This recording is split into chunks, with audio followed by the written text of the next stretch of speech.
Salut à tous et à toutes et merci pour fidélité nous à Chosa entre nous.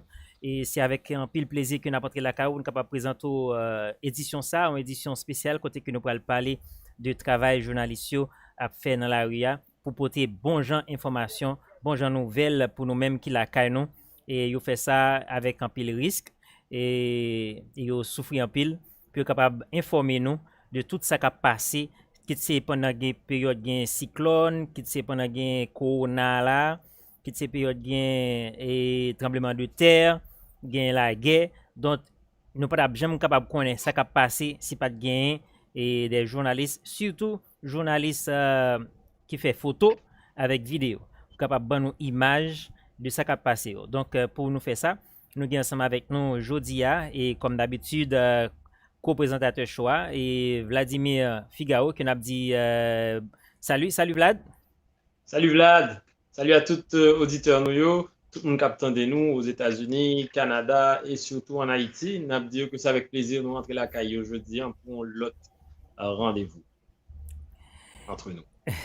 Et puis nous gagnons et we have Todd Hessler. Todd, hi Todd, how are you? Hello, I'm doing well. Thank you. Good to be here. Great to see you. OK. Et nous parlons deux autres invités.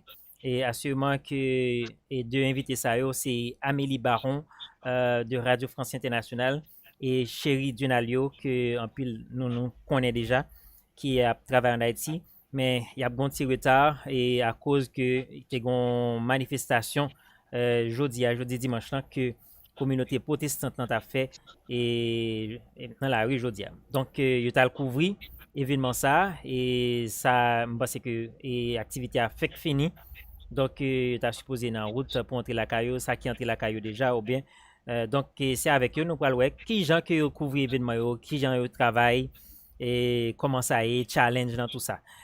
Donc, nous connaissons que nous pas parler anglais et il y en a nous parler anglais, il y en a nous parler espagnol, il y en a nous parler français, il y en a nous parler créole. Donc, et pour communauté panois qui parle créole là, nous avons Vlad Figaro qui a traduit, qui a aidé nous, qui a traduit tout ça que Todd Hessler pral dit nous et Jodia. Donc, nous allons déraper ensemble avec édition spéciale entre nous ça que m'a rappelé nous que c'est une édition que nous fait en mémoire de des journalistes qui perdu la vie dans le cas d'exercice de fonction.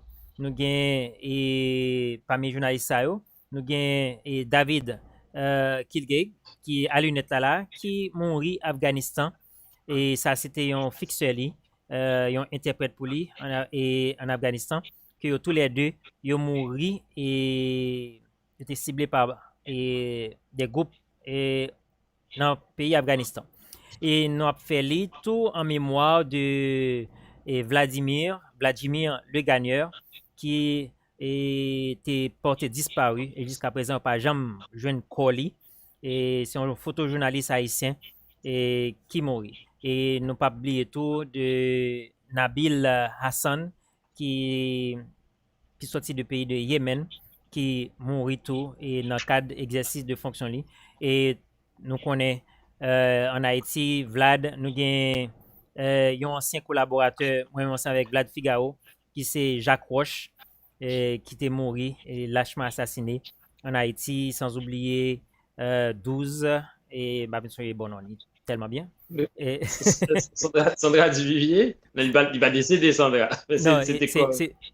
Non, on l'a 12 qui mourit assassiné en Haïti. Okay, il a travaillé pour une radio et qui est les Radio Télé Pacifique qui était mort dans la zone bicentenaire et l'année dernière et Jean-Dominique, pas mal de journalistes qui mourent et dans le cadre d'exercice Félix Lamy, voilà, qui mourent dans le cadre d'exercice de fonction. Donc, nous ne pouvons pas parler de comment un journaliste a fait mourir, comment tu target, tout ça, comment tu fait cibler, mais nous allons parler de comment que les journalistes, eux-mêmes, ils travaillent dur, ils travaillent avec ils font un pile effort pour être capable de porter nous des séries de plats d'informations et à vivre et à chaud sur la caille pendant que nous couchons sous cabane nous et n'a regardé et nous gain n'a manger, nous gain bon petit bail nous en bas climatiser nous, mais journaliste ça eux même, yo dans la rue y a couvrir événement pour capable permettre nous informer. Donc Todd, one more time, thank you for being our guest today on the show. My My pleasure. first question for you, Todd. Vlad, Tell us. Vlad, si tu permets, faut nous t'a rappelé mon qui ça Todd lui-même. Faut nous rappeler son Yes. journaliste, photographe. Yes, Todd is a photojournalist working for the New York Times. C'est ça que je vais dire pour le faire là, pour le capable présenter lui à public là. Todd, first question, tell us a little bit about you. Who is Todd Hissler? I'll make this as brief as possible. I am a photojournalist with the New York Times. I've been a professional photojournalist for more than 20 years now. I've been with the New York Times close to 14. And I cover just about everything. I would say in the past few years, I've been working nationally mostly, covering, any issue from immigration to politics, to things related to the economy. I'd say if there's one way to describe the work that I do is like I try to take stories that are happening in the news and personalize them and go deeper into people's lives who are affected by whatever the story is. Alors, rapidement, Abdili, Todd avait expliqué que c'est un journaliste photo depuis une vingtaine d'années. Il travaille pour New York Times depuis à peu près 14 ans. Depuis 3 dernières années, donc plus précisément, il travaille de façon locale, donc il peut aller à l'international, découvrir politique, notamment des histoires de tous les jours, tout que lui-même lycée bio, on approche un petit peu personnalisé pour montrer comment il toucher la vie intime en série de monde, comment il a un impact sur monde qui vivent l'histoire ça ou bien autour de l'histoire ça, monde qui t'a témoin, monde qui t'a touché et monde qui t'a acteur. And I would add that since March, I almost exclusively work in New York again because there's not a lot of traveling going on. That's not to say that my colleagues aren't traveling, but for now I'm committed to covering the story here and been obviously working a lot around coronavirus and following how that's affected my community here. Donc, depuis mars, je nous suspect client, depuis l'heure que tu es déclaré pandémie, c'est sûr que il n'a pas voyagé, il n'a pas déplacé même gens encore. Il gagne des collègues qui quand même continuent de voyager, puisque le voyage reprend, mais ce n'est pas le cas pour lui-même. Il travaille surtout axé autour de comment coronavirus en lui-même envahit New York, et l'impact que il gagne et puis comment il touche la vie. All right. Thank you, Vlad, Figaro. Thank you, Todd. So, Todd, you're talking about the coronavirus. So, have you been? I know you live in New York. So, you or your family have been affected by the COVID-19 directly or indirectly? I would say indirectly. I mean, thankfully, none of us have gotten it, and we've taken a lot of the precautions as best we can. I've been out covering this from day one. You have to make certain decisions on what your comfort level is and what you want to cover. I haven't been in any hospitals, but I've been out covering various aspects on daily life here and how it's been affected. For instance, funerals and burials and things like that, and what things are looking like in the streets here, and right now how things are coming back to life and things are opening up. Alors Todd, rapidement, Vlad demandé comment la ville t'est affectée par coronavirus là. Est-ce que t'es gen moun qui t'est infecté? Alors t'es expliqué que Bola Kaipal, Dieu merci, pas quelqu'un moun proche li qui t'est atteint de maladie. Cependant, il fait un gens pour lui investiguer, pour lui garder, pour lui comprendre comment maladie ça a affecté quotidien New Yorkais, quotidien moun Kankoul, mais n'importe quel autre monde qui pas connaître qui a vivre dans la ville de New York. Il n'est pas jamais allé dans l'hôpital vraiment, mais il regarde comment des bagages simples quand on fait maquette, quand on sortit à le travail, vini changer, vini, je nous connais là, gagne un impact différent en raison de coronavirus là. Et c'est, dit principalement ça que il fait dans enquête libre. I would add too that, I mean, never in a story in our lives have we've all been affected by a particular story. I mean, it permeates everybody's life in the world right now, and it's not something that you can really take a break from or escape from.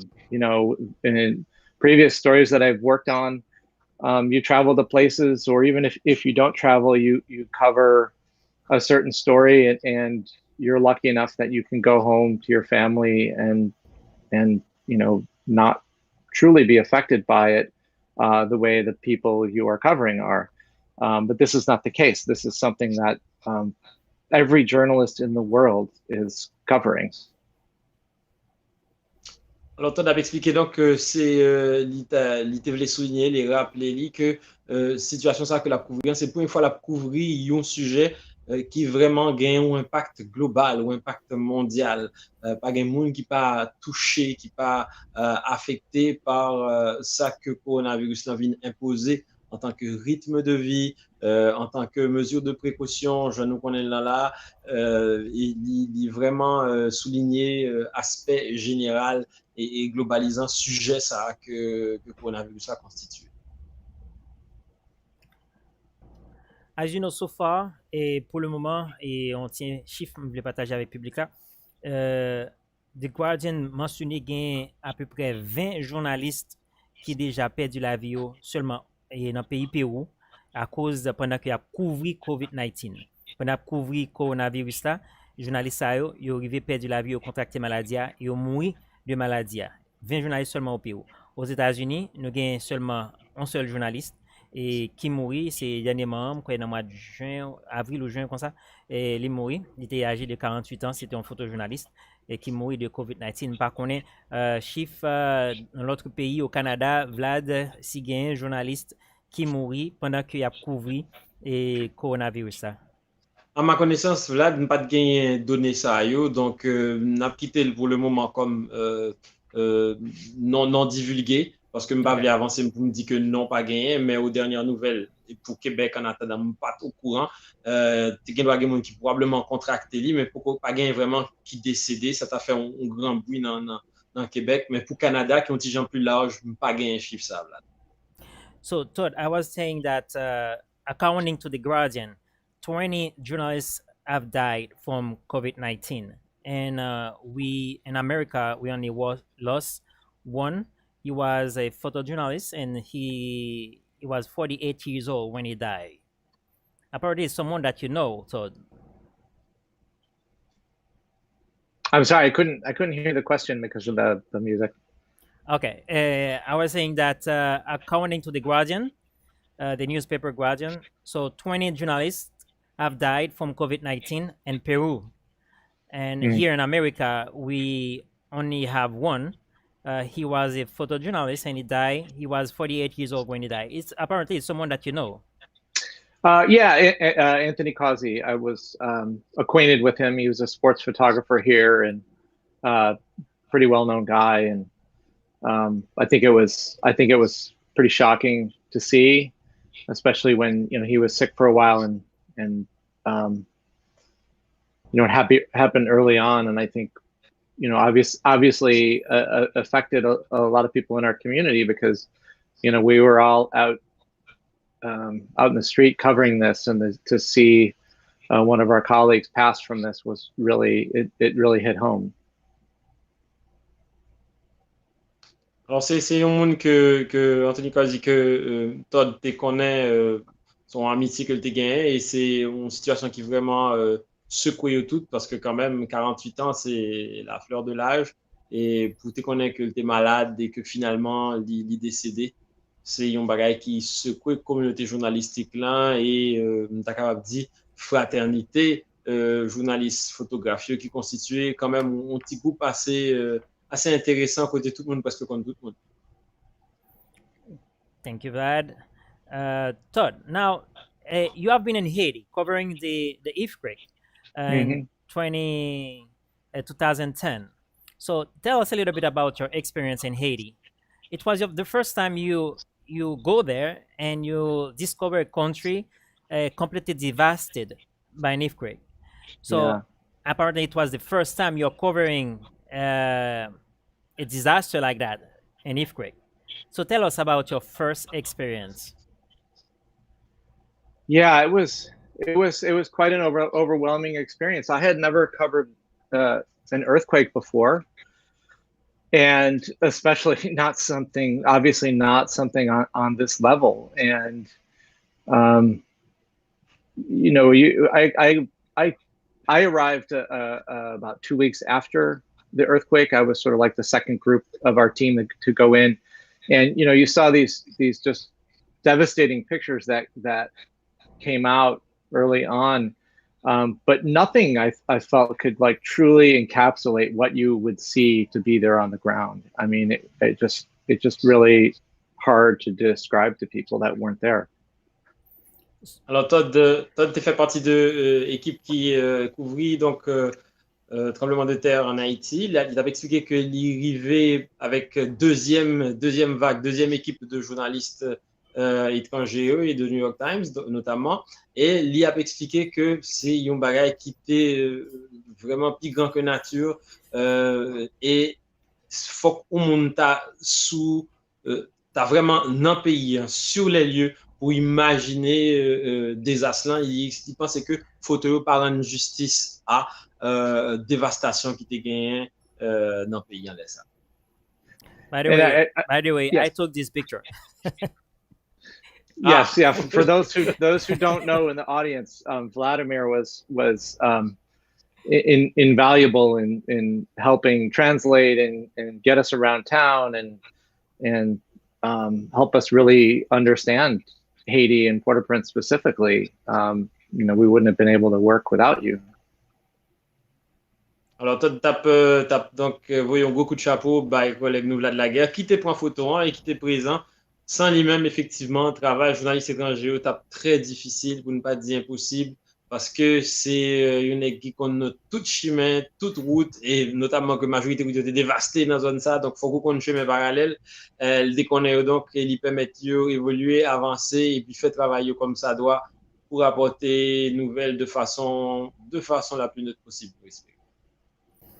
I should add that, to talk about working on a story like that anywhere in the world, but especially in Haiti, and as the weeks went on, the life was not necessarily getting easier for people there. But with any story, the world's attention always moves on to something else slowly, and the challenge for me, and I think for every journalist on the ground in something like this, is to do everything you can to help people pay attention. And as a photojournalist, I want to,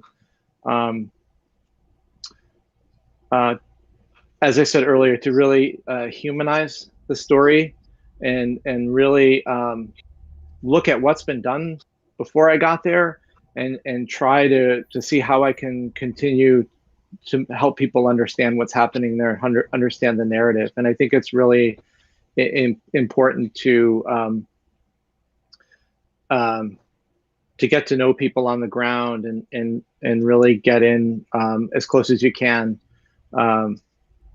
with people, so that readers can make a connection to this and really get a better sense of what's happening. And it's challenging to keep doing that, but that's the goal, and that's what I certainly was trying to do when I got there, because I got there a little later. It wasn't, like I said, in the first 2 weeks when it was like the top story. And for somebody that's living through it, for someone that lives in Port-au-Prince, that was the top story for a very long time, because it was, their life. Alors, toi, tu as expliqué que un défi que les gagnants, c'est bail histoire, bail photo, avec histoire qui peut aller avec eux, ça que pour les clients, ils ont un visage vraiment humain.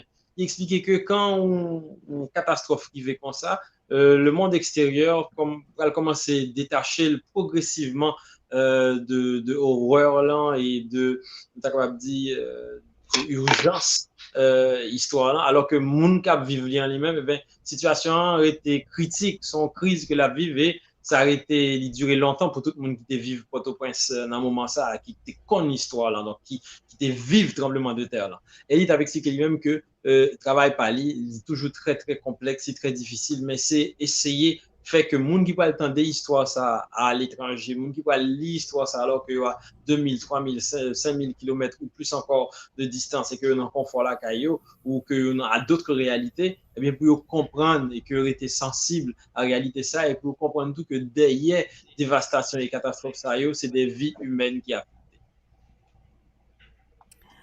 Todd, I remember when you and I we cover we do a story about Fort National.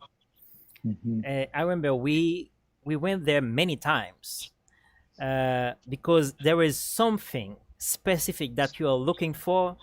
Every time we go there, it's like it's not what you want.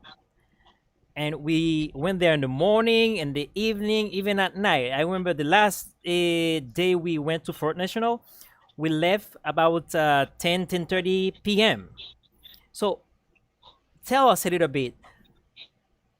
Is there is a when you're taking pictures, there is a way that a feeling, or you choose what picture is best for the public to have a better view, a better understand the situation on the ground.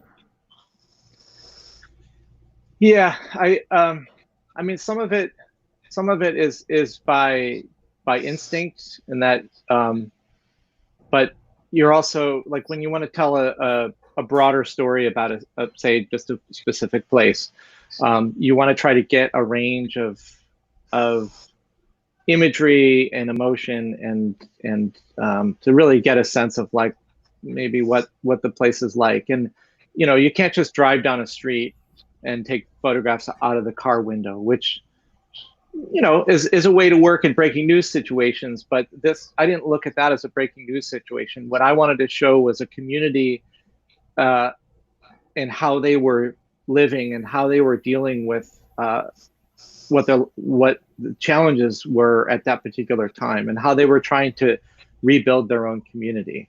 And to do that, I feel like you can't just show up and spend an afternoon there. That's just a start. And so you have to build relationships with people. And I think great photographs are a gift from the people that you're covering. And the more time you spend with people and the more people you get to know, the more things open up and you get a better sense of like what life is like there. You can't truly get that unless you live there, but you do as much as you can. And so what we were trying to do when we were working together was to get there very early in the morning when people wake up to start their day and get food and water and everything. And then also to show what it was like at night when there was just a small group of men that stayed behind to keep an eye on their property and to show things like that. Alors, Todd t'a expliqué, Vlad t'a demandé Todd, parce qu'il songeait en 2010 justement dans une histoire que t'as essayé de découvrir dans le quartier Fort National, dans Port-au-Prince. Il t'a senti que Todd te prend un pile temps pour être capable de joindre ça tes besoins, joindre une bonne photo. Et Vlad t'a demandé comment un journaliste procédait pour ça, qui ça t'a cherché exactement. Et Todd expliquait lui-même que il y a plusieurs façons de travailler. Il n'est pas de bien ni paraître, ni prendre des photos à la volée comme ça, comme si vous passez ou non machine, ou pas même descendre machine non même, dans vite machine non arrêtée pour mitrailler ou prendre photo. Il dit, vous pouvez travailler comme ça pour parfois des choses à chaud dans l'actualité, mais il voulait montrer mon essence de Fort National. Qui ça a passé l'autre bois, comment mon a vivre l'autre bois. Et c'est un résultat qu'on joint éventuellement leur été là, comme il n'est pas capable d'être là, il n'est pas capable d'habiter là, il était retourné là le plus longtemps possible. Parfois aller du matin jusqu'au soir pour être capable de comprendre l'énergie qui est dans la zone, comment moun yo même yo vivent, comment ils vivent moment ça, parce que tu es obligé de rester sous propriété par eux, même si propriété est délabrée, histoire que pas de squatter li, l'autre monde pas de venir là-dedans, bien venir occuper. Donc tu as tout ça que l'ITAP essayé couvrir, comprendre, et ça t'a demandé un pile investissement, en pile patience et en pile communication tout avec l'autre monde, parce que parfois même quand on ne peut pas parler exactement la langue, mais quand chita ou été pour observer calmement, eh ben, ou vient découvrir en pile bagay, ou vient comprendre en pile bagay. Et c'est ça que l'ITAP essayé fait pour te montrer une photo qui t'a capable de essence de ça qui t'a passé dans le Fort National, dans le moment ça, dans la fameuse 2, 3, 4 semaines après 12 janvier 2010. All right. Thank you, Vlad. Thank you, Todd. So, Todd. That was an impressive translation. I went on for a little bit there. You even understand even you don't speak Creole, right? Mm-hmm. I know where it's going. Yeah, it's good. It's good. I would say too, to actually answer your question real quickly too. Mm-hmm. A lot of times in those instances, I wouldn't necessarily know what kind of photograph I wanted. I would just go to spend some time and be surprised. Yeah. Donc, c'est ça. Toi, tu as expliqué que Gendel était présent. Il dit pas qu'on est exactement qui ça, tu pas le prendre, mais tu as prendre des photographies à la volée, comme ça, d'images capturées. Et puis, vous t'es qu'à tomber sur certaines surprises bien plaisantes pour espérer. Todd, let's say that I remember the other day you called me about a text you need for someone who get laid off because of COVID-19. Someone is Asian woman who doesn't speak English, and you asked me to talk to this person. So when you let's say that you go and you're gonna cover like a protest, okay? How many pictures you think you can take during the day, just that day you go out? How many pictures you shoot, and how many on those pictures you think you're gonna say, okay, it's not difficult for you after shooting like 1,000 pictures to decide what is the best? Because me, when I shoot pictures, I remember I went to cover the protests that the Asian community did in Manhattan. So I was the one who's taking the pictures. After that, when I arrive home, so I have thousands of pictures in front of me. I don't know what what to choose.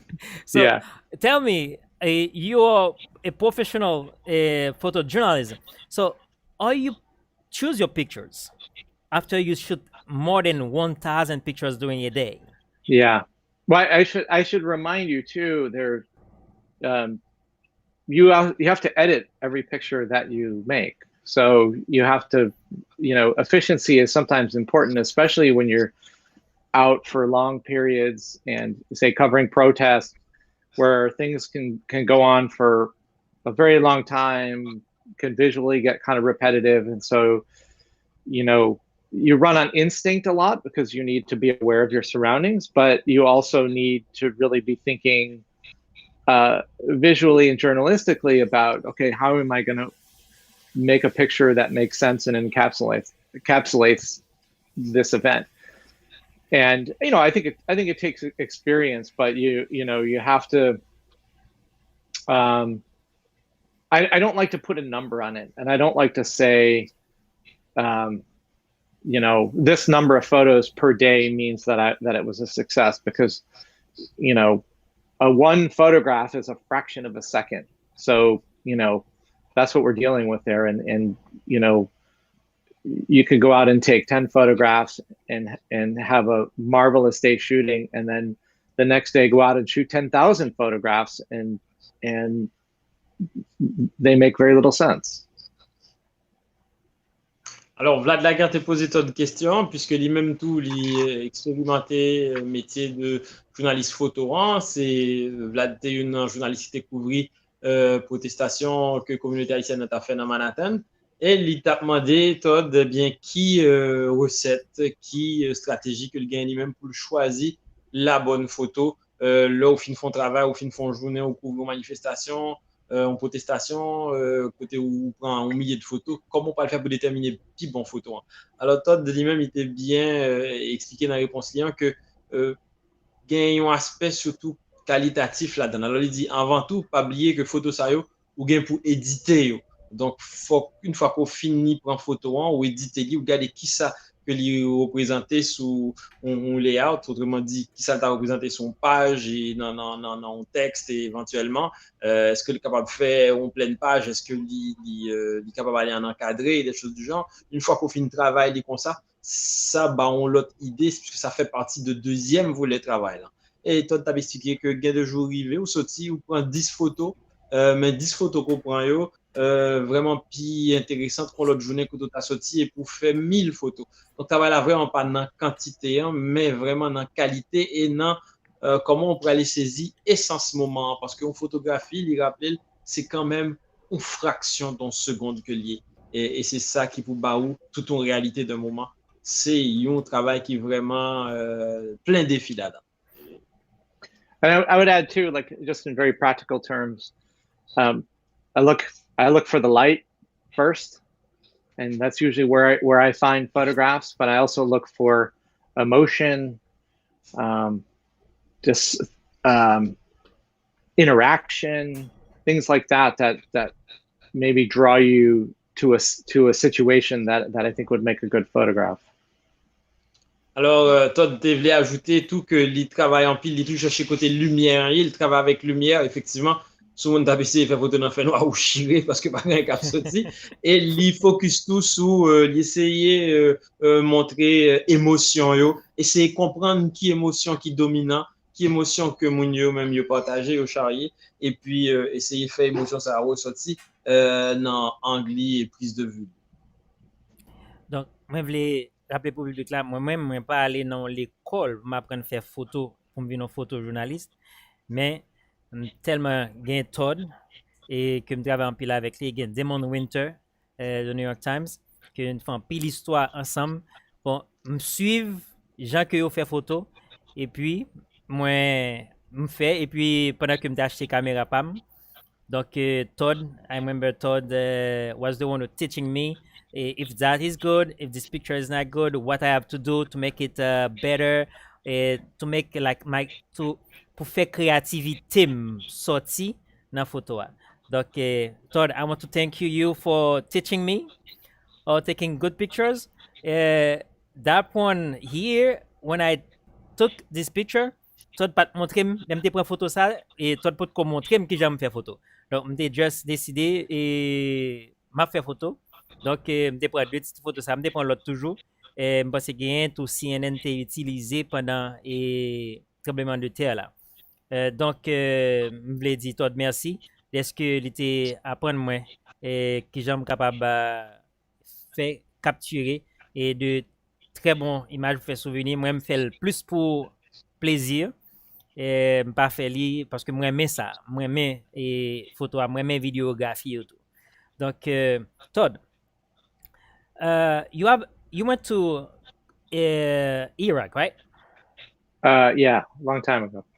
So, tell us a little bit about it's something completely different, covering a war than covering a disaster like the earthquake in Haiti or the pandemic like COVID-19. Yeah. Tell us about this experience. Yeah. Well, you know, they're different circumstances, and they all have their levels of risk. But they're same in that you have to do some research and take some precautions and make some decisions before you go. And so when I went to Iraq, it was not for the New York Times. It was for the Rocky Mountain News, newspaper that I worked with previously. But we still made the same risk assessments before we went. You talk to people that were on the ground before you got there. David Gilkey was actually a great resource. Chris Hondros, and then you have to decide what equipment you need, and you decide where you can go, where you're comfortable going, and who you're going to go with. And it's really important to share information with colleagues, and be in frequent communication with your editors. I would say, I mean, what's interesting now is with coronavirus and so much tension in the U.S. now, I feel like we're taking much more precaution with everything we do, and it's a good thing because your editors are really aware of the risks that you're potentially taking, and they're backing you up and taking the precautions to protect you, which I'm lucky enough to work for a place that's doing that. And so, to start maybe from now and work backward back to Iraq, with coronavirus, it's something in the beginning, we didn't know a lot about, and we've been learning along the way, and we've had people that have kept our safety in mind and helped brief us on how to protect ourselves. And every time we go into different situations, we have to make a decision with editors and safety folks to make sure that we're doing the right thing and we're taking the right precautions. Alors, Vlad, t'as demandé, Todd, vu que c'est un journaliste qui couvrit en pile sujet, il couvrit tremblement de terre, mais il couvrit tout la guerre en Irak, et puis il y a la couvrit évolution coronavirus dans New York. Comment l'y préparer pour différents événements ça? Et Todd, il t'a expliqué que du temps de la guerre en Irak, il n'a pas travaillé pour New York Times, mais il a travaillé pour Rocky Mountain News, si bien songé. Et c'était en préparation, il y a des parties dans la préparation qui sont similaires, qui semblaient, et puis il y a d'autres qui sont tout à fait différents. Il dit, pour une bail qui vous gagner, il faut que vous gagniez un monde, notamment, là, tu as parlé couvrir la guerre, il faut gagner un monde dans la zone, côté guerre en fait, maintenant, ou bien autour. Donc, il faut gagner un contact sur place. Dans le cas, là, c'était un certain monsieur Gorky, David Gorky, si je ne me trompe pas, qui t'a fait un travail très, très intéressant pour déblayer le terrain, pour bas bon feedback sur côté pour aller, qui ça capte en nous, et pour même laisser ça, ou pour prendre décision pour qu'on ait, mais qui va confortable pour m'aller, mais qui va me sentir que moi à risque, et puis qui niveau de risque que ma vie prend tout. Donc, c'est ces genres de questions ça que vous posez et que vous essayez de répondre en premier temps. Non, en deuxième temps, dépendamment de côté ça, vous pouvez le connaître avec qui équipement vous pouvez aller.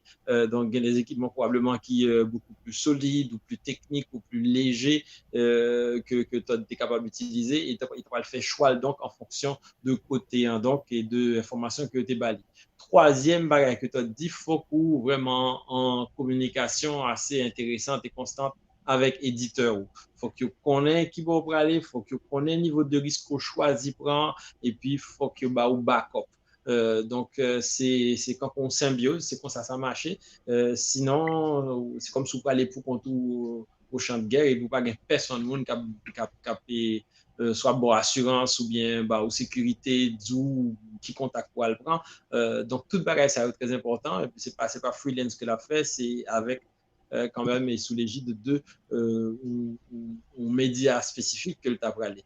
Là, il expliquait que dans le cas coronavirus, là, il a respecté en pile consigne sécurité, consigne sanitaire que l'autorité au Bayo et éditeur tout, parce que non couvrir genre d'événement ça, on n'a pas envie non plus aller prendre infection et peut-être mettre vie en danger. Thank you, Vlad. Todd, I know that it's not easy. It's not an easy job.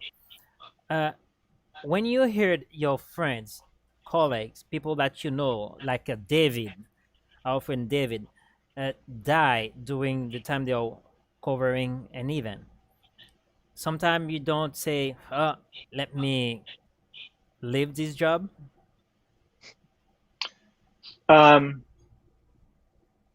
No, I think, well, I will say, David and Chris Hondros, I think both of them were some of the most experienced photojournalists in the business in terms of covering conflict and dangerous situations. So when we lost them, it really hits home that this can affect anybody, and nobody is immune to danger. and that you have to remember that. I think whenever something like that happens, there's always a reckoning in our community, and some people might scale back or change what they do. I certainly before David passed away, I had made a decision that I didn't want to work in war zones, but it never made me want to quit the profession. In fact, and I think I speak for a lot of people, it just galvanized for me, like, why we need to continue the work, because, people like David went to the ends of the world to find the truth. And I think, we need to continue. Alors, Vlad Laguerre t'a demandé, Todd, quand il prend des nouvelles de collègues qui mourent, quand il prend des nouvelles de collègues, notamment David, c'est bien ça, Vlad? David, comment Yes. il est, les amis noirs? David, comment? David Kilgley. Guilty. Ok, qui Yeah. décédé. Alors, Vlad travaille pour National Public Radio, NPR. NPR, ok, merci. Donc, il te demandé, Todd, comment le sent-il par rapport à ça? Est-ce que Gandalf n'a pas envie d'abandonner? Todd dit bien au contraire. C'est sûr que lui-même, bien avant que situation qui est arrivée, en 2017, là, dans le passé, il était en prendre décision que le pas retourner sous champ de guerre encore. Mais la situation ça a venu, il a rappelé justement que personne n'est pas immunisé contre danger. Même journaliste, même sous gain parfois ont immunité pour couvrir, que au bas où son immunité vraiment son bagage sous papier, danger au bien réel, il existait au bien physique. Mais c'est son rappel que ça y est pour eux, mais ça n'a pas empêché le retirer, mais fait ça que l'a fait et puis continuer faire bien au contraire. Donc on rappelle à prendre précaution et puis à faire attention pour qu'on ait que.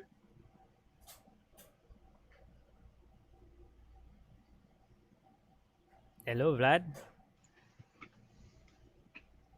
Apparently, Vlad's computer is freezing. Okay. Todd? Let's hope he froze on the right point that I was making. Yeah, so Todd, one more question I have for you. During the COVID-19, before I talk to the COVID-19, let's talk about the protest, George Floyd protest. I know a lot of photojournalists, CNN, one of the reporter of CNN was arrested during the time covering a protest, and it was live on CNN. Yeah. And other journalists have been hit by police officers, even by protesters.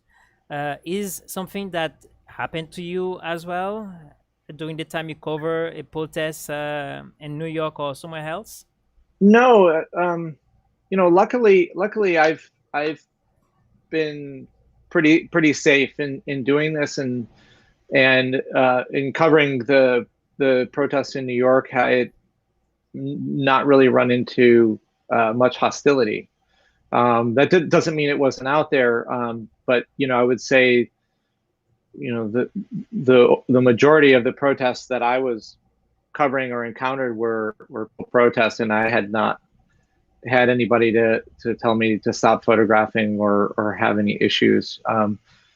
There are moments that I've covered where arrests are being made. One in particular is after the curfew was set, and it can get pretty chaotic, and you can really get mixed up in the middle of it. I think you just have to remember that, especially now as things keep changing and tensions get higher in the United States, that you're, like I said earlier, you're not necessarily immune to what's happening around you.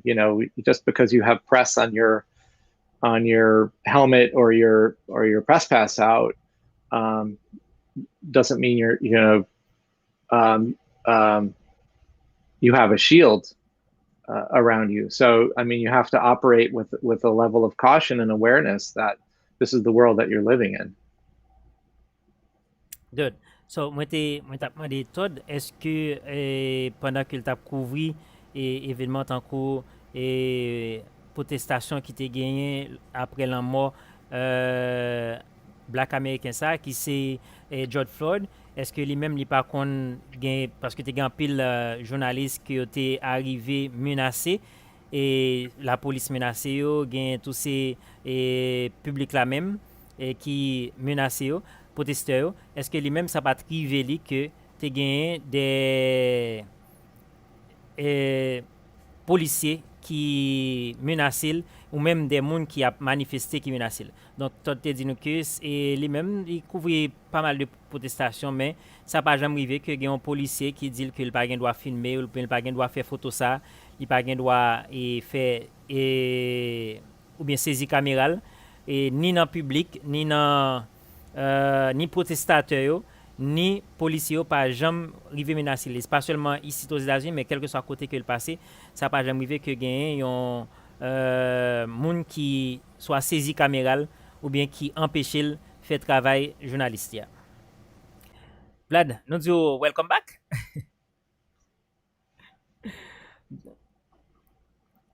Yeah, no, t'es on just freeze, donc nous disons welcome back. Donc, Todd, tell us a little bit about covering the COVID-19. Me, I don't cover anything like that. But to be honest with you, in my work, if someone said talk about COVID-19, someone died about COVID-19, and tell me about the symptoms, to be honest with you, my friend, I feel it. You just told me that, oh, I have a friend who died from COVID-19. My friend cannot breathe. And the time for us to bring this person to the hospital, poof, he died. From automatically, I feel that I cannot breathe. Oh, yeah. So I imagine you're on the ground. You mate, you have been in contact because you're in front line. You have been in contact with COVID-19 victims all the times. So it's the same thing for you?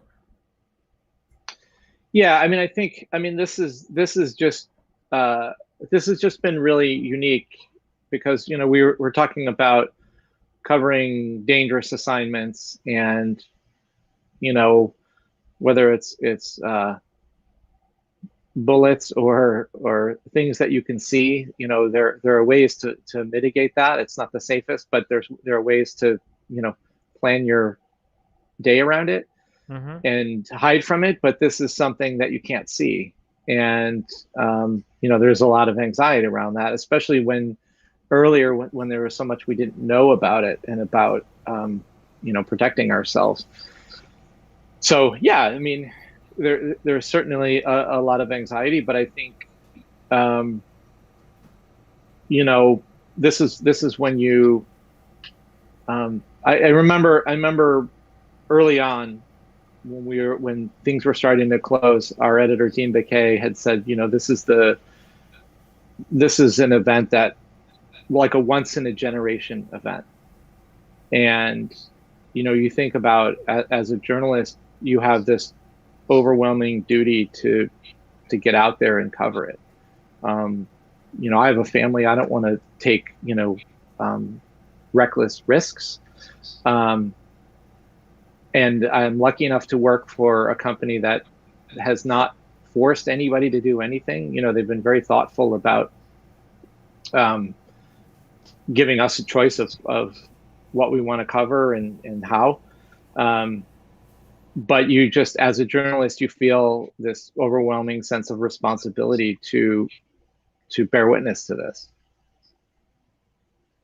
Alors, Vlad Lagat a expliqué que lui-même son monde qui est très sensible chaque fois que il pas couvri en quelle situation de coronavirus, il pas gain quel sujet qu'on ça que découvrir en tant que journaliste, mais il t'a demandé Todd vu que Todd lui-même est en première ligne, comment le sentit parce que à chaque fois que vous parlez d'une situation comme ça ou bien que vous décrit qui ça mon vivre, il commence à gagner une sensation de oppression et puis il gagne difficulté pour le respirer. Alors, t'as demandé Todd, bon côté parle comment ça affecte lui, qui ça le fait. Toi d'expliquer vraiment que effectivement c'est une situation qui peut être en pile anxiété, en pile tête chargée, en pile poser questions, réfléchir, en pile tête chaud finalement puisque pas rien mais non capable là qu'on son monde qui a contacté virus pour côté de la caille parce que le bon famille tout et t'as même que été sécuritaire. Mais dit que Dieu merci dans le travail lien, il a posé question ça à tout et puis éditeur yo adressé question ça à yo connaît que moun yo capable gagner en pile stress qu'il y a à ça et yo essayé d'évacuer donc mais en même temps, je t'ai dit que le genre de situation ça qui arrive là, sont pas écrivés une fois dans la génération.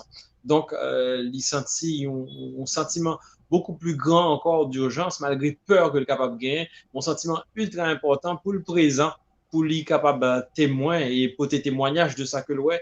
Donc, répondre à la tâche, quel que soit le devoir que balien, ben, il répondre comme un soldat, il répondre faire mon combat. Il dit oui, effectivement, ça son ennemi qu'on pas capable virus ça, c'est pas balle cap tiré, mais son ennemi qui est tout aussi dangereux. Perfect. And I would add too that you know, I'm lucky to have colleagues to make sure that we have the proper protective equipment and advice and guidance to cover this story. And you know, you have to make the decisions of like, do I want to go into the hospital or not? Do I want to go into this funeral home or not? And you know, we have conversations around whether that's feasible or not. But you know, the other reality of this is that you know, you can get it on the subway, you can get it at the grocery store, you can get it from your neighbor. So you know, you have to remain constantly vigilant. And when you're you know, just living your life, going to the grocery store and coming home, you have to be aware. But then you know, we're going out every day or just about every day and covering this too. And I think the thing you have to really be aware of is to not become too cavalier about it. And you have to remember, even as things start opening up and people are out and about, that, you know, this is still a real threat and you have to take it seriously. Toi, tu avais expliqué donc qu'il faut que l'Ivoire ton aucun coup de chapeau, by équipe qui a au conseil, a indiqué comment pour protéger tête avec équipement protection personnelle, parce que ça très important dans le travail qu'il a fait un tout pour bien protéger. Il dit que c'est sûr, il couvrit des points chauds et ou toujours demander tête, est-ce qu'on est obligé de rentrer dans l'hôpital ça, est-ce qu'on est obligé d'aller dans la maison funéraire ça, qui justement c'est des zones chaudes, des zones à risque, plus que jamais dans couvrir pandémie. Mais là, pour rappeler tout, que vous capable de prendre n'importe qui bon, vous aller à l'épicerie pour contacter maladie.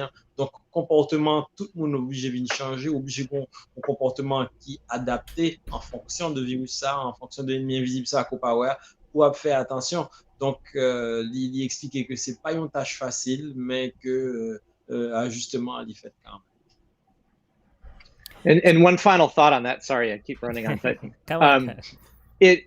in the beginning, you know, as a photographer, and I spoke to some colleagues about this. And you thought, well, how are we going to cover this story? You know, it's like you photograph empty streets and then people wearing masks, and then we thought, how are you going to cover this? And as we went on, and as you look around now, this has touched every aspect of our life. So.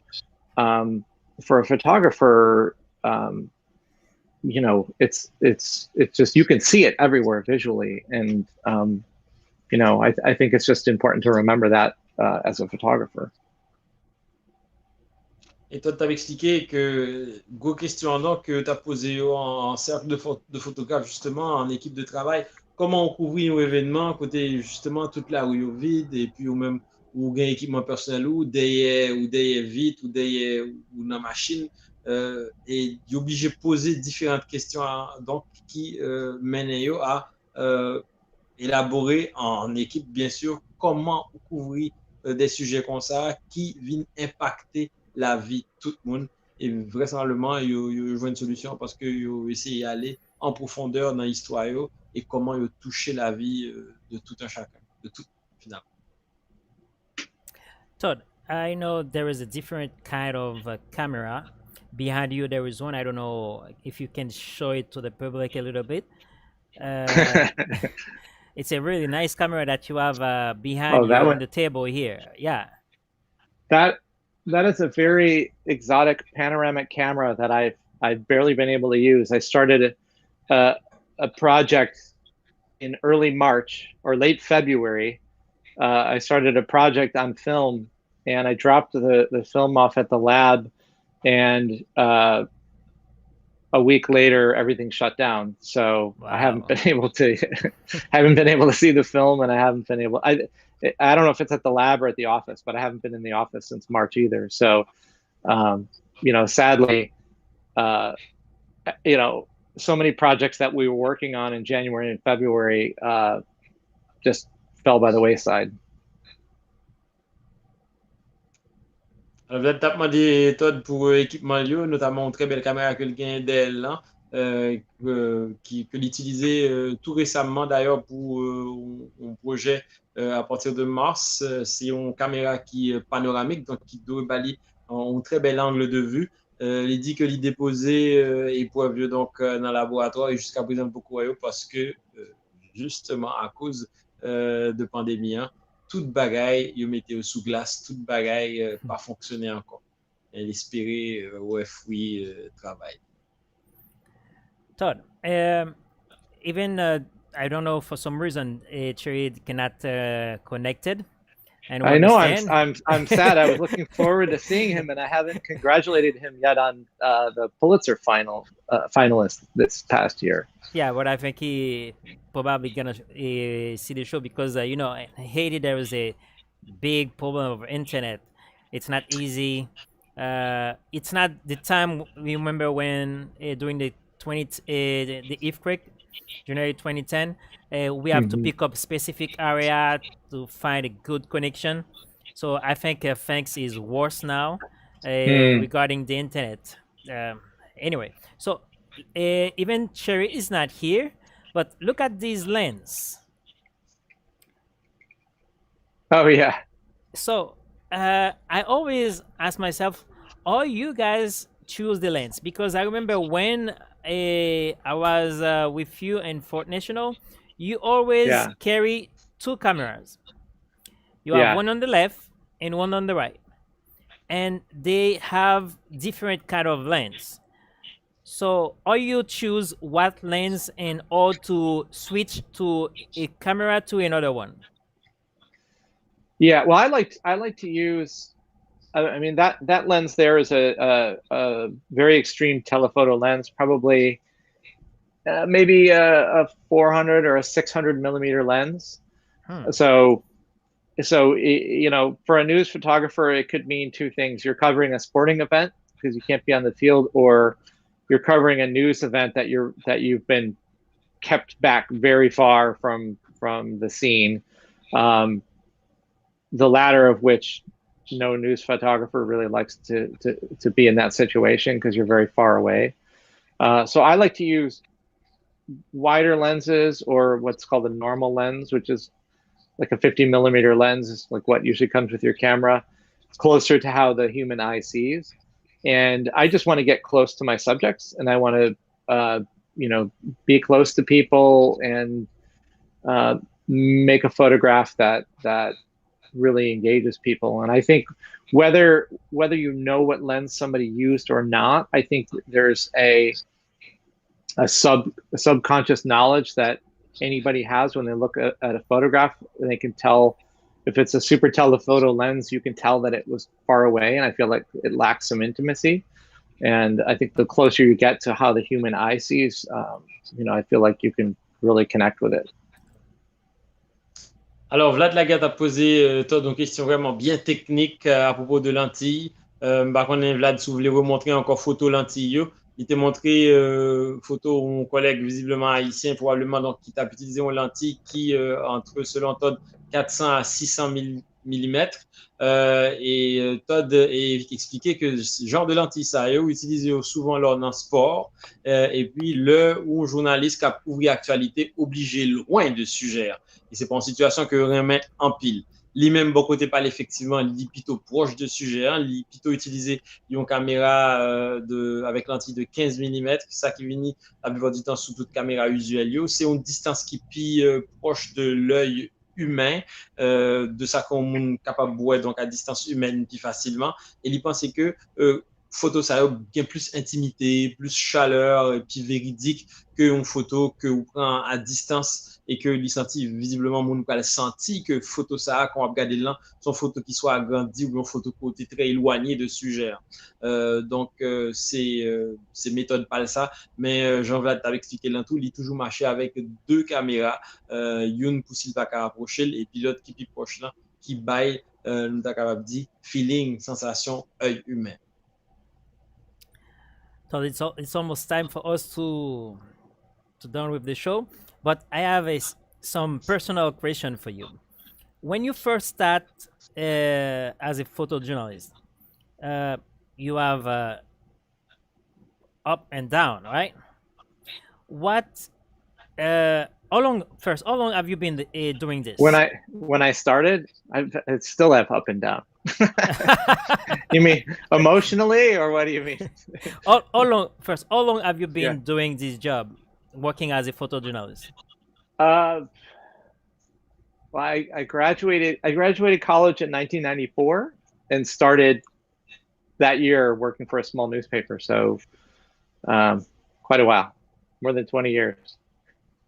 Okay, during these 20 years, what is the best or the great memory that you have from doing this, and what is the worst one? Oh man, I hate these kind of questions. I think I mean, I would say I'll talk in maybe vague terms. I mean, some of the best there are experiences where you make great photographs and you're really the experience lives up, or the photograph lives up to the experience. And there are experiences where no photograph could really live up to it. And I would say, like, on a personal level, I remember I covered the White House after Obama became president. I covered the White House for just a couple of weeks because we had so many people shuffling in, and we went to do what's called a spray, where you go in, the president has a meeting with a group or whatever, and you have anywhere from 10 seconds to 2 minutes to make a picture, and they kick you out. And this is where he had a group of local middle school kids, and they were talking to some astronauts on a space station, on the space shuttle. And so the president had a telephone, and he was talking to people in space. And then he started handing the phone around the room to these kids, and to watch, some 13-year-old kid from Washington, D.C. to like be on the phone and be able to talk to somebody in space. And we were able to stay in the room, and I was making so many pictures, and I just stopped photographing, and one of my colleagues elbowed me and said, "You're sitting in the White House watching the president of the United States talk to somebody in space on the phone." And it's a pretty remarkable thing that you get to witness all these amazing things. I mean, I would say, working with you in Haiti, and I'm not saying this just because it's your show, but I think that was a highlight for me, because I just was able to meet people and experience something, and share that with the world in a way that I hadn't before. And also it was a new culture. Everything was new for you over there. Yeah. Alors, yeah, but sorry, go ahead. Ouais, Vlad t'a demandé Todd, question que Todd pas me répondre d'ailleurs, qui pi bon moment, qui pi mauvais moment ou expérimenter dans le travail ça, et Todd t'a expliqué que quand il finit finalement retourner sous carrière qui commençait en 1994, de 1994 pour le film gradué, et ben lancer dans le métier ça qui était en pile haut et en pile bas de façon émotive, nous sans doute quoi en termes d'émotion, bien sûr.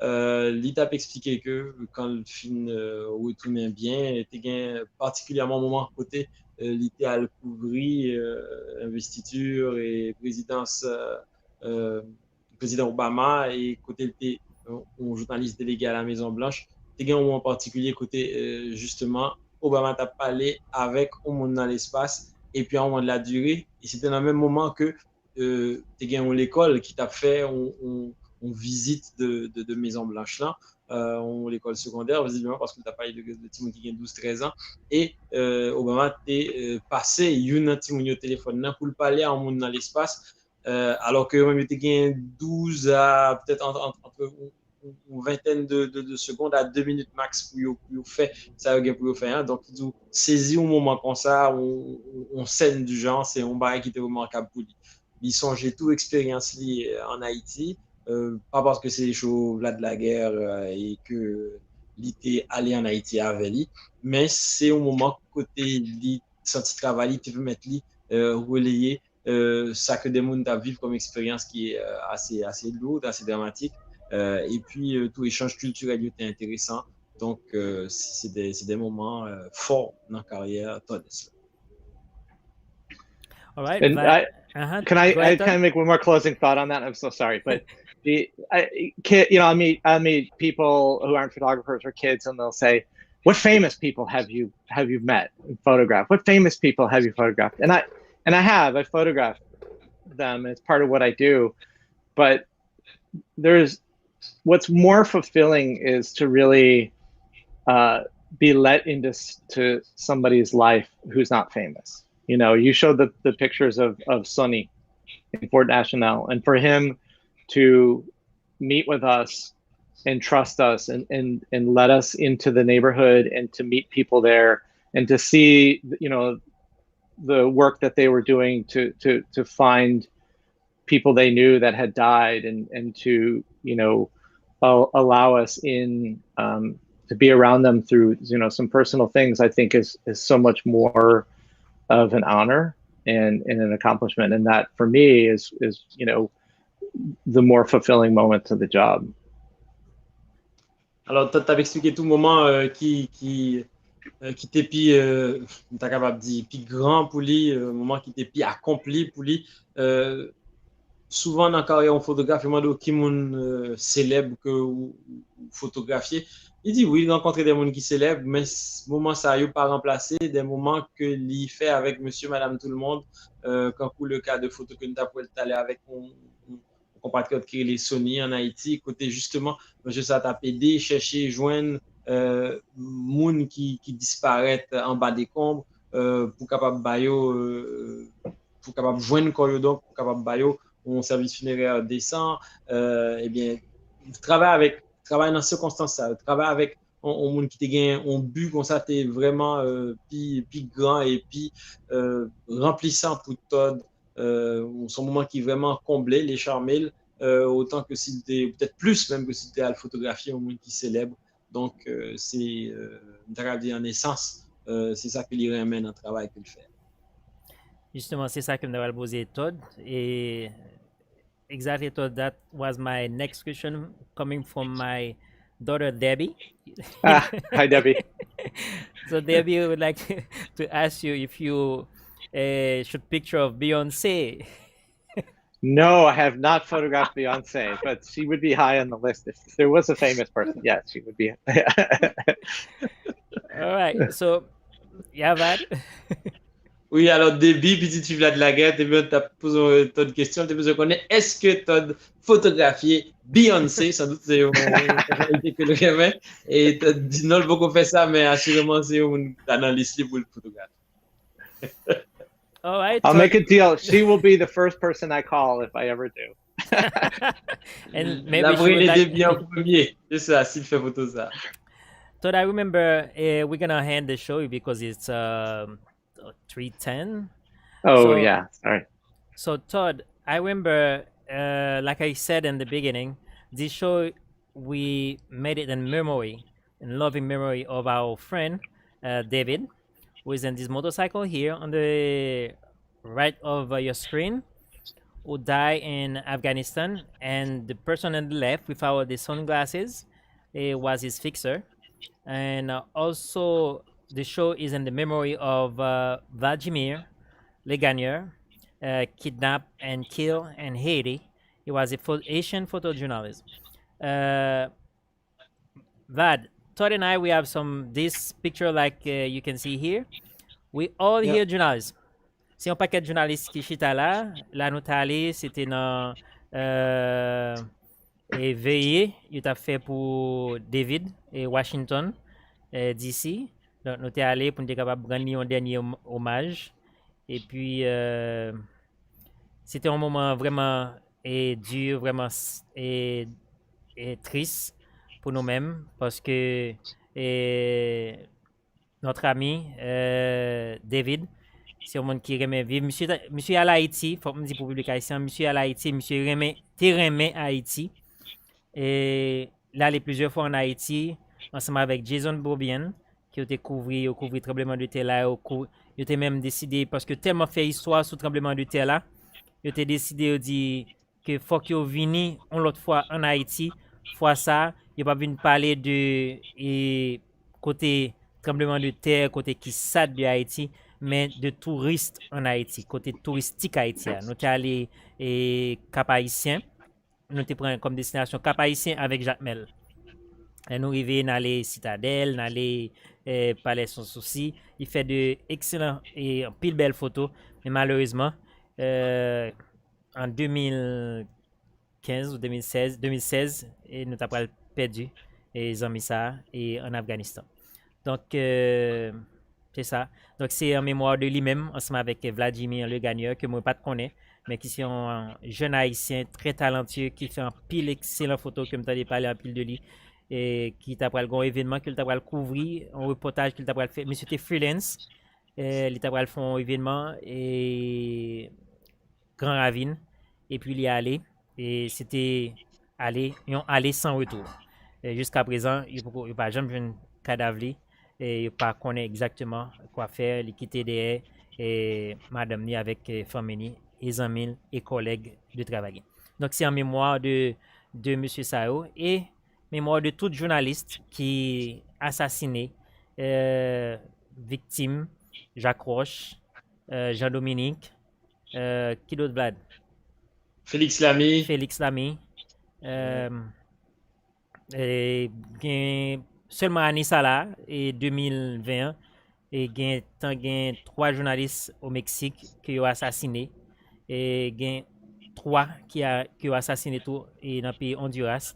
Donc, son monsieur fait un pile travail pour capable que nous informer et la nous pendant que nous bas climatiseur nous sous sofa nous sous cabane nous dormi et nous avons 2 journalistes qui étaient supposés ensemble avec nous, Amélie Baron ensemble avec Chéri Dionalio et ils étaient retenus justement pour capable informer pour capable informer de qui ça a passé dans la rue Port-au-Prince. Côté qu'il y a des manifestations, je vais aller couvrir manifestation et ça kembe yo parce que ça qui priorité pour eux, c'est que ou même qui chita la kaiwa ou bien informé, ou qu'on ça qui a passé, ça qui pral passé et ça qui t'est passé.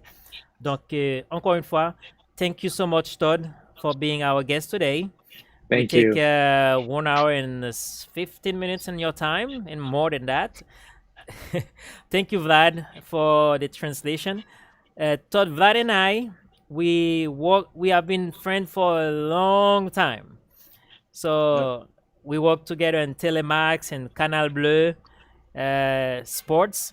But it's Okay. for the first time we are trying to do something different because we want the people to better understand other people. We don't talk about only journalism. We talk about everything, doctors, everything that can connect people to people, person to person. So that's what we are doing. We want a better world for everybody, a world that all of us can live in peace and fraternity and love. All right, Vad? All right, mostly, effectivement. So, Todd, it's been a pleasure being with you, sharing your experience, and telling the people exactly what are the main objectives and difficulties and also challenges of a photographer, and whether it was for covering war or currently the COVID-19 or an earthquake in Haiti. You've shown us all the aspects of your work and how you prepare for that, and it was a pleasure sharing that with our auditors. Thank you. And Todd, you have The last word, maybe in Creole for the public. A few Oh, words. I have very few words in Creole. All I can But say is merci. Well, that's merci en good. pile. Yeah. All right, thank you so much, guys. Thank you to the public. Thank you to Yolda Jamari. Merci Yolda Jamari qui t'a suivi, qui t'a dit son très belle chose, son très belle émission. Il remet et tout ça qui parlait. Merci à Wok, merci à Wopidon Michael, merci à Madame Vlad, Chiran Figaro qui fait tout décor, ça nous est des Vlad là. Nous dit merci. Nous dit merci tout à Pierre et Saturné. Nous dit tout le monde merci, tout internaute qui t'a suivi, tout le monde qui gagne pour suivre ça et après tout le monde qui t'a suivi nous tous sur YouTube. Malheureusement, nous pas de temps regarder et tout le monde qui a regardé sur YouTube. Nous dit nous merci, un grand merci et songez journalistes yo là dehors, c'est pour capable informer pour capable former. Donc les nous et prêtez toute attention tout support qui est capable besoin. Et nous connaissons aujourd'hui c'est fête Sainte-Anne et en Haïti tout partout c'est fête Sainte-Anne. Donc nous avons un père qui t'a parlé hier et pendant que tu as fait messe dans l'église Sainte-Anne qui est une chaîne TV qui est les petites maman Marie t'a couvert. Tu as l'autre chaîne média en ligne qui t'a couvert et messe là pour père dans l'église Sainte-Anne. Et puis, il y a un monde qui passe le volet et équipement journaliste. Il vole l'équipement. Donc, monsieur pas privé fait live là. Et l'autre média pas privé fait live là. Donc, et please, et s'il te plaît, et pas, et l'un ouais journaliste dans la ria, si t'as ouais que yon lentille t'a tombé ou bien un bagage t'a tombé pendant à courir, y a couru un événement, prenez, si pas getan joindre contact ensemble avec lui, porter le nom média, dit que tel endroit, tel journaliste qui t'a couvert tel événement, mais ça la guerre et puis média ça fait de soins pour capable rentrer en contact ensemble avec journaliste pour bali et équipement ça. Donc moun qui te volé valise dans l'église Sainte-Anne hier là, soit coûter, soit suivre chose ça s'il te plaît et porter li bail per l'église Sainte-Anne et la capable faire et média en ligne ça joindre équipement. Donc merci à nous toutes qui t'a suivre. Merci encore une fois Vlad. Thank you again Todd. Et puis, rendez-vous dimanche prochain pour un autre show qui a aussi chaud que je sais aujourd'hui. Désolé si que tout le est fait en anglais, mais nous garantissons que depuis la fête en anglais, nous avons une possibilité pour traduire. Et si la fête en espagnol, tout, nous sommes capables de traduire pour en espagnol. Donc, seule langue que nous sommes capables de traduire pour son langue que nous ne connaissons pas. Bon, quand même, nous avons un traducteur parce que New York Times chargé avec les gens qui parlent langue, nous avons quand même qui parlent soit français et langue ça, l'autre monde n'a pas parlé. Donc, merci à nous toutes.